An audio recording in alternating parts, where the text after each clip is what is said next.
সীমান্তে বেড়া দেওয়ার নামে কড়াকড়ির জেরে নাগরিক সম্মান থেকে বঞ্চিত কৃষকরা। এসআইআর এর বিচারাধীন মানুষদের নাম দ্রুত ভোটার তালিকায় তোলা সহ একাধিক দাবিতে বিক্ষোভে আরএসপি। সোমবার আরএসপির জেলা সম্পাদিকা সুচেতা বিশ্বাসের নেতৃত্বে বালুরঘাটে বিক্ষোভ মিছিল বের হয়। মিছিল করে বিক্ষোভকারীরা জেলা প্রশাসনিক ভবন চত্বরে পৌঁছে দাবি করেন, ভোট চলে গেছে অথচ এখনো এসআইআর এর বিচারাধীনদের নাম ভোটার তালিকায় তোলার কোনো ব্যবস্থা প্রশাসন নিচ্ছে না।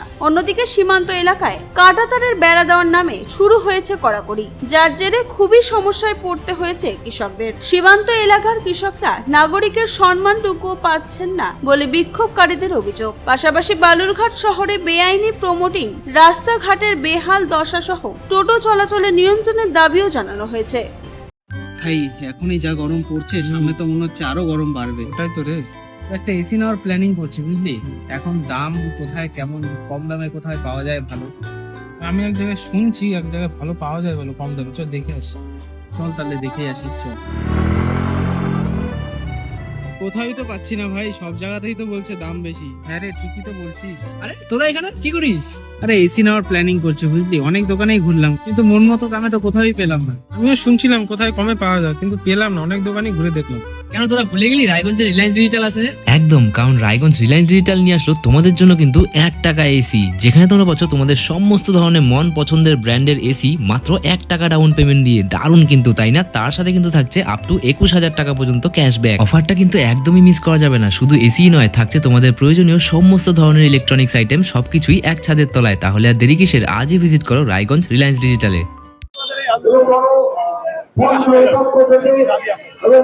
আমাদের দাবি হচ্ছে, ভোট চলে গেছে কিন্তু এসআইআর এর মাধ্যমে যাদের নাম ডিলিট হয়ে আছে বা বিচারাধীন 27 লক্ষের উপরে মানুষ রাজ্যে আজকে কিন্তু তারা ঝুলে আছে। প্রতিনিয়ত একটা চিন্তার মধ্যে তারা দিন কাটাচ্ছে যে তাদের কি হবে। আমাদের দাবি, আমাদের আজকে বালুরঘাট মহকুমা শাসকের কাছে গণডেপুটেশন, যে এই যে মানুষগুলো যারা ঝুলে আছে তাদেরকে আবার ভোটার তালিকায় অন্তর্ভুক্ত করা হোক এবং সরকারি সুযোগ সুবিধা থেকে যারা বঞ্চিত না হোক।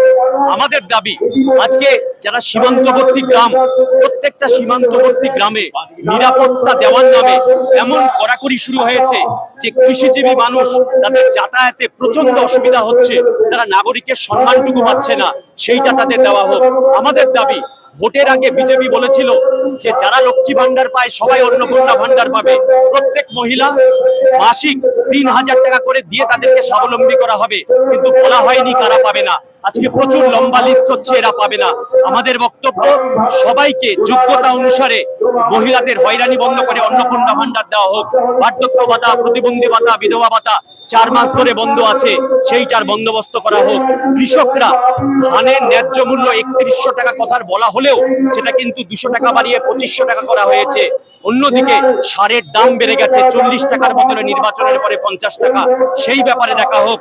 বিদ্যুতের আজকে প্রচন্ড সমস্যা, রাস্তাঘাটগুলো কি হোক। বালুরঘাট শহরে রাস্তাঘাটের বেহাল অবস্থা, যে বহুতলগুলো তৈরি করা হয়েছে তৃণমূলের আমলে, সেই বহুতলগুলোতে প্রচুর অনিয়ম হয়েছে। রাস্তায় তাই আজকে জল জমে যায়। সেই কন্ট্রাক্টর প্রমোটাররা যারা আগে তৃণমূল আশ্রিত ছিল, আজকে বিজেপির দিকে চলে গেছে বলে এই ব্যাপারে কোন রকম সুরাহা হচ্ছে না। মানুষকে সমাধান দিতে হবে। টোটো চালকদের বিষয়ে বলা হয়েছে যে রাস্তায় হাইওয়েতে চালানো যাবে না। আমাদের এটাও দাবি যে তাদেরকে নিয়ে বসে প্রশাসন একটা ব্যবস্থা করুক।